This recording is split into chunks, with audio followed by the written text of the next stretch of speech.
Starting on August 4th, heavy rains in Dongguan, combined with the sudden release of water from multiple reservoirs, led to widespread flooding. Homes, factories, and vehicles were submerged, causing significant damage. Factory owners and workers reported that the floodgates were opened in the middle of the night without any prior warning, leaving many residents startled and trapped as floodwaters rose while they were still asleep. The situation quickly escalated, with people scrambling to escape the rising waters. Help, help, the water's this high. We're all stuck. No way out. So many cars are flooded. They've lost everything. All that work for nothing. There's no way. It's all gone. Everything's underwater. Even the rats have nowhere to run. The poor little rats. Look here. Check the north side. See if your car is there. If it is, just report it to the insurance. Basically, everything's flooded. Hey bosses, your cars are swimming here. How is this even happening? Oh my, this car can swim. It's 500 to pull out a car. 500, 500, 500. It's too much. We can't get them all out. Reports from Chinese media indicate that on August 6, floodgates at the Tongsha and Shuilian mountain reservoirs were opened, while 5 other reservoirs released water on August 5th. This further intensified the flooding downstream. But a video shared on Douyin claims that not 7, but 15 reservoirs in Dongguan have released water recently. 8月4日起，东莞降下暴雨。 Starting August 4th, Dongguan was hit by heavy rain, and 15 reservoirs upstream released water, flooding many homes, factories, and vehicles. A total of 22 towns and districts in Dongguan issued a red heavy rain warning. The floodwater releases caused a series of secondary disasters, including urban flooding and landslides, threatening the safety and property of local residents. A video posted by a local resident also shows a breach of the section of the Jaing river dike on August 5th, sending floodwaters rushing downstream. Authorities used heavy trucks to block the breach. The heavy rainfall not only threw residents' lives into chaos, but also brought transportation to a standstill. On August 5th, a video showed that the Daling ancient tunnel in Tangsha town, Dongguan, flooded with nearly 2 meters of water. A gray sedan became trapped inside, and the driver struggled to break free. In a remarkable show of courage, 9 people risked their safety by wading into the water, using sticks and other tools to try to open the car. After several attempts, they successfully pried open the trunk and managed to rescue the driver just in time. The driver said, "It was the last 5 or 10 seconds. I thought I was done. But just as I was about to give up, they opened the trunk. If they hadn't, I wouldn't have made it." Dongguan streets were submerged, and many industrial parks saw factories flooded, with damages potentially exceeding millions of yuan. Ms. Huang, a factory owner in Changping town, Dongguan, said to Western media, "Dongguan has shut down, many vehicles were flooded, and several factories were submerged. The damages are on us. The drainage system is inadequate. The government here in Changping has been receiving complaints for years, but nothing has changed. They've shut down several live broadcasts, probably to prevent people from seeing this." The factory owner also complained that after the flood, the factory equipment and raw materials were soaked and ruined. Another factory owner, Mr. Xie, said, "The heavy rain on the night of the 4th was just too much, and several reservoirs released water, flooding us completely. My 2 cars were submerged. No one warned me. I woke up and the water reached me. The losses are tens of thousands of yuan, and all my efforts for these past years are gone. It's a natural disaster and a human misfortune." Mr. Chen, a worker from Fenggang town, Dongguan, said, "It rained heavily around 3 a.m. The reservoirs released water, and by 3:30, the floodwaters had risen. By 4 a.m., the first floor was completely flooded. Everything was destroyed. There's mud everywhere, and everything's wet. There's nowhere to sleep. Many vehicles were flooded, and the owners suffering huge losses." Many first-floor businesses also reported severe damage. A shopkeeper in Jiangmuto said, "Many roads are flooded, and traffic is blocked. We had to detour, causing huge traffic jams. It's hard to get a taxi, and it's difficult to get to work." On August 6, multiple local residents posted on social media, saying that the floodwaters had receded, but there was still no dry land in Huangjiang town. Photos uploaded by residents showed water stains on walls as high as 1 or 2 meters. Dongguan repairs roads and drainage systems every year, but why does it flood every year? On August 5th, a resident who had lived in Dongguan for more than 20 years wrote that Changping had flooded every time that it rained for over a decade. Many households had been flooded. The resident felt frustrated because after discovering the flooding, they called the village committee to ask for help, but the committee's response was poor and the water pumping was not timely. Soon after, most homes were flooded, severely disrupting daily life and causing property damage. This year's first heavy rain caused another flood in Changping, and it was the worst in years. By 2 or 3 a.m., residents had to wake up to handle the situation situation, and by 3 or 4 p.m., the water was still knee-deep. The resident asked, "Is the drainage system made of tofu?" Every household suffered significant losses, and almost all my electrical appliances were damaged. Dongguan generates substantial tax revenue every year, so why isn't any disaster relief provided to the victims? Many areas in Guangdong have experienced continuous heavy rainfall recently, triggering red flood alerts, severe flooding, and paralyzed cities. Reservoirs released water, and landslides have also occurred. The heavy rain mainly affected the Pearl River Delta and eastern Guangdong, with Guangzhou, Shenzhen, Dongguan, and Hujo receiving especially heavy rainfall. Some areas saw more than 200 millimeters of rain within just a few hours. In Dongguan's Jiangmutou town, the 24-hour rainfall reached 450 millimeters, far exceeding past records. The rain overwhelmed the city's drainage system, causing water depths of over 2 meters in some low-lying areas. Thousands of vehicles were submerged. Jaing in Guangdong is one of the hardest-hit cities. Continuous heavy rain triggered landslides on Beiling and Dingho mountains, with mountain floods rushing into the city. Several areas were flooded rapidly, leaving residents in a dire situation. On the night of August 4th, Dingho Mountain collapsed, and several workers were swept down the mountain.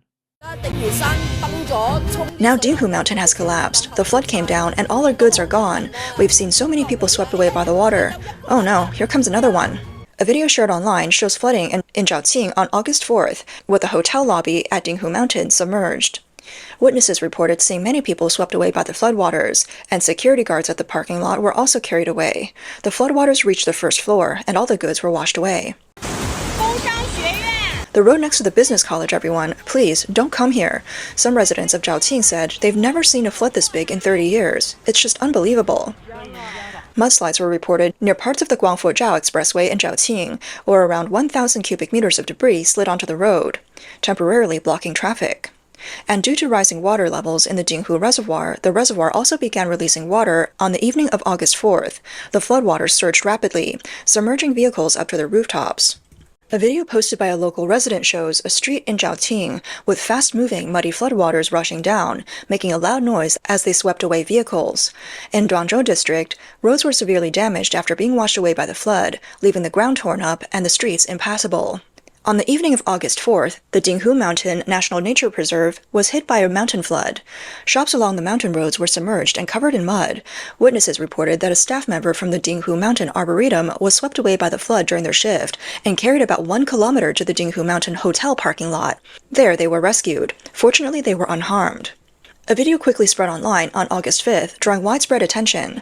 Dingho Mountain, an important research base located in Zhaoqing's Dingho district, spans over 1,000 hectares and is home to its highest peak, Jilong Mountain. The peak rises over 1,000 meters. The area was left in disarray after the heavy rain.